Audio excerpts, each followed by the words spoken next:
नमस्कार दोस्तों, मैं पीके सर। दोस्तों, बहुत खुशी की बात है कि हमारे यहाँ जितने विद्यार्थी 10th क्लास में पढ़ रहे थे सभी विद्यार्थी पास कर गए। बहुत सारे लेकिन फर्स्ट डिवीज़न से, कुछ सेकंड डिवीज़न लाए हैं, लेकिन एक भी लेकिन फेल नहीं किए। सारे के सारे विद्यार्थी पास कर गए। मुझे बहुत ही गर्व महसूस हो रहा है कि बच्चे मेहनत करके हमारे जैसे पीके कोचिंग सेंटर का नाम रोशन करते हैं, अपने माता पिता का नाम रोशन किए, अपने इलाका, अपने क्षेत्र का नाम रोशन किए हैं। मैं चाहता हूं कि बच्चे यूपीएससी, बीपीएससी तैयारी करके आईएएस, आईपीएस, डीएम, कलेक्टर बने। मैं बच्चों को हमेशा बताते रहता हूं कि सपना बहुत बड़ा देखिए, वैसा सपना देखिए जो असंभव लगे, लेकिन जब उस असंभव सपना को संभव करके दिखाते हैं तो आपको दुनिया याद करेगा। मैं हमेशा ये सारी बातों को बच्चों के सामने रखता हूं और समझाते भी रहता हूं। बच्चे उस मार्ग पर चलते हैं, लेकिन समाज में कुछ गंदगियां हैं, समाज में कुछ ऐसे अंधविश्वास है, पाखंडी लोग रहते हैं जो उसे उस रास्ते से भ्रमित कर देते हैं। लेकिन उस बच्चे को मैं बताना चाहूँगा कि ऐसे ऐसे लोगों से दूर रहिए। आप हमेशा बड़े बड़े लोगों का कॉपी करिए, उसको देखिए वो क्या करता है, उससे आप सीखिए, उसकी सोच को अपने ज़िंदगी में ढालने की कोशिश करिए, तभी जाकर आप सपना को साकार कर सकते हैं। तो हमारे साथ हैं सूरज सर हैं, ये हमारे पीके कोचिंग सेंटर के बहुत ही अनुभवी शिक्षक हैं जो 7-8 साल से मेरे यहाँ पढ़ा रहे हैं।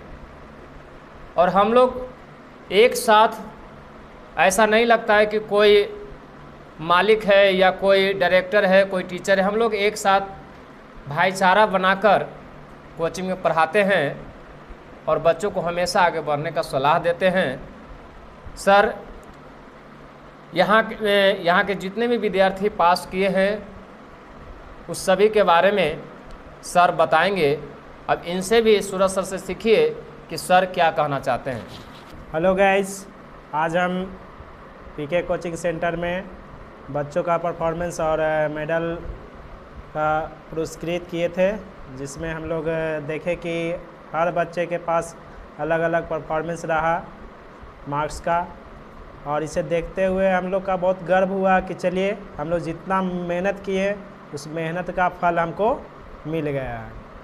तो आज हम जो इस मार्ग पर चले हैं, जो कि हम लोग पढ़ाते हुए ये देखते हैं कि हर कोचिंग में हर बच्चा पढ़ता है, लेकिन हम लोग ये सोचते हैं कि बच्चों को उस लायक बनाएं कैसे से उस तरह से हमें उसको शिक्षित करें ताकि वो दुनिया को भी देख करके चले कि दुनिया में हम आगे कैसे बढ़ सकते हैं। इसमें मेन पर्पस होता है कि बच्चों को नंबर दिलाने का मेन पर्पस नहीं है। इसमें होना चाहिए कि बच्चों को संस्कारिक ज्ञान और क्लास में यानी मोटिवेट भी करना चाहिए। ये नहीं कि हम आए पढ़ा करके कुछ लिखा दिए 10 गो और 10 गो चुटकुला कर दिए, उतने में ही हम खुश रह जाते हैं। नहीं, हम लोग का ये काम नहीं है। हम लोग का काम है संस्कारिक ज्ञान देना प्लस मोटिवेट करना है क्लास में, और किस तरह से उसको नॉलेज को गेन करना है ताकि हम आगे चल करके किसी अच्छे पोस्ट पर जा कर के जॉब कर सकें। इससे कहा जाता है कि यहाँ पे अनेक प्रकार के कोचिंगें हैं, सब ने अपना अपना कोचिंग में परफॉर्मेंस किया। तो हम ये कहना चाहते हैं कि कम मार्क्स भी है, लेकिन और अदर कोचिंग में मार्क्स अधिक है, टॉप भी कर लिया है। लेकिन हमको ये नहीं लगता कि वो जो टॉप कर गया तो उसे अगर अभी हम क्वेश्चन पूछे कि इस चीज़ का मतलब क्या होता है तो उसे अभी पता है। वो सब रट के सब फर्स्ट लिया है। लेकिन मेरे जो हम कोचिंग में पढ़ाए हैं वो बच्चा कम मार्क्स ही लाए हैं, लेकिन वो सभी के पास नॉलेज अच्छी तरह से गेन है ताकि वो आगे चल के किसी भी कंपटीशन में भी वो इस तरह का माहौल बनाए हुए रखेगा, और ताकि उससे लगे कि हमने जो भी पढ़ा 9th 10th तो उस तरह के क्वेश्चन जो पढ़े वो मेरे कंपटीशन में काम आ गया है। तो हम लोग बच्चे के प्रति बहुत एक्टिव रहते हैं ताकि वो आगे चल के कुछ ना कुछ कर सके। तो बच्चे, आप लोग सूरज सर का भी राय विचार सुन लिए। दोस्तों, बहुत खुशी की बात है जो बच्चे मैट्रिक पास किए, आज हम लोग उसको मेडल देने का काम किए, पुरस्कृत करने का काम किए हैं, और बच्चों को हम लोग मनोबल को ऊंचा बनाने का काम किए, जिससे आगे चल के बच्चा जो है तरक्की करे और अपने क्षेत्र, अपने घर, अपने समाज, अपने देश का नाम रोशन करे। यही हम लोग चाहते हैं। तो आप लोग जो है मेहनत करके पढ़िए, हमेशा बड़ा सोचिए और बड़ा करने का हमेशा कोशिश करते रहिए। जब एक बार आप सोच लेते हैं तो ज़रूर होगा, लेकिन उस रास्ता पर हमेशा चलते रहिए। तो हम लोग का यही विचार था, यही राय था। आप सभी को बहुत बहुत धन्यवाद।